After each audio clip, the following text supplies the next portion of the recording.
Football যে কতটা নিষ্ঠুর নেইমারকে না দেখলে তা কখনোই জানাই হতো না। তিনি ফুটবলের রাজা হতে এসেছিলেন, কিন্তু ভাগ্য তাকে বানিয়েছে ফুটবলের দুঃখী রাজপুত্র। নেইমারকে ছাড়া ব্রাজিল রংহীন, আসলে তাকে ছাড়া ফুটবলটাই রংহীন। নেইমার ইনজুরিতে পড়েন, ফিরে এসে আবার ইনজুরিতে পড়েন, আবার ফেরার চেষ্টা করেন, এভাবেই কেটে গেল 10টা বছর। নেইমার ভক্তরাও শিখে গেছেন অপেক্ষা কাকে বলে, আক্ষেপ কাকে বলে।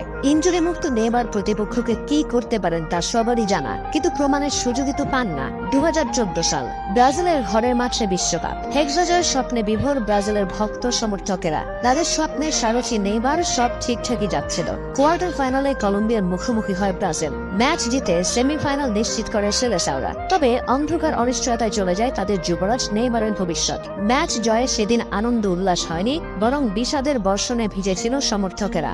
কলম্বিয়ান খেলোয়াড়ের করা এক অপ্রয়োজনীয় ট্যাকেলে শত কোটি সমর্থকদের হৃদয়ে রক্তক্ষরণ ঘটিয়ে স্ট্রেচারে করে মাঠ সরেন নেইমার। মেরুদণ্ডে বড়সড় ক্ষতি হয়। তারপর থেকে বারে বারে ইনজুরিতে পড়েছেন, হারিয়েছেন স্বাভাবিক ছন্দ, জুটেছে অভিনেতা তকমা। রাজপুত্র থেকে রাজা হওয়া হলো না। নেইমার সম্ভবত বিশ্বের একমাত্র ফুটবলার যিনি কিনা টানা 3টা বিশ্বকাপ ইনজুরি নিয়ে খেলেছেন। 2014 বিশ্বকাপের ভয়াবহতা ভুলে 2018 সালের বিশ্বকাপে এসে আবারও দুঃসংবাদ পান নেইমার। এই বিশ্বকাপে তিনি পুরোপুরি ফিট ছিলেন না। তার উপর প্রতিপক্ষ খেলোয়াড়ের ট্যাকেলের পর বারবার মাঠে ড্রাইভ দেওয়া নিয়েও সমালোচনার শিকার হন। এরপর আসে কাতার বিশ্বকাপ, এবারও ইনজুরির হানা। তবুও ক্রোয়েশিয়ার বিপক্ষে নেইমার সেরাটা দিয়েছিলেন। বারবার প্রতিপক্ষের রক্ষণে ত্রাস ছড়িয়েছেন, গোলকিপারকে কাটিয়ে দুর্দান্ত গোলও করেন। তখন কে ভেবেছিল কয়েক মিনিট পরেই আরো একটি দুঃখের গল্প রচিত হবে?